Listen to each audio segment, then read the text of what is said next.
ఈ పిల్లవాడిని monster kid అని పిలవాలి, ఎందుకంటే అతను మాట్లాడటానికి ముందే కొట్టుకోవడం నేర్చుకున్నాడు. కానీ ఎవరో నమ్మలేదు అతను బాక్సింగ్ ఎల్విల్ అని. ఇప్పుడు ఆ ప్రూఫ్ చూపిస్తాం. మొదటి టెస్ట్ టూత్ బ్రష్ను కిక్ చేయమన్నారు. అతను ఒక్క కిక్తో దాన్ని ఎగరేశాడు. ఇది ఇంకా వార్మప్ మాత్రమే.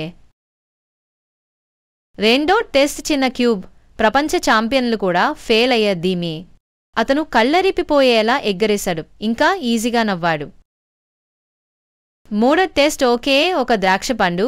ఇది ఇంకా టఫ్. కానీ మన మాన్స్టర్ కిడ్ స్నాప్ టైం లాగా కొట్టేశాడు. ఇప్పుడు ఫైనల్ లెవెల్. ఆఖరి ఛాలెంజ్ ఒక చిన్న చ్యూయింగ్ గమ్. ఇది ఎంత చిన్నదో చూడండి. కానీ మన హీరో ఆకాశంలో ఎగిరి హవాలోనే దాన్ని స్ప్లిట్ చేశాడు. ప్రేక్షకులు జావ్ అయిపోయారు. మీరు కూడా అసాధ్యాలను సాధించాలనుకుంటే ఈ కిడ్ లాగా ప్రాక్టీస్, ప్యాషన్, పగ్గాలు ఉండాలి. మీరు ఇష్టపడితే లైక్ బటన్ను క్లిక్ చేయండి. మీరు ఈ కిడ్కి ఏ మార్షల్ ఆర్ట్స్ పేరు పెట్టాలనుకుంటున్నారో కామెంట్స్లో సూచించండి. లైక్ చేస్తే ఇలాంటి ఎపిక్ ట్రైనింగ్ వీడియోస్ మీకు చేరుతాయి.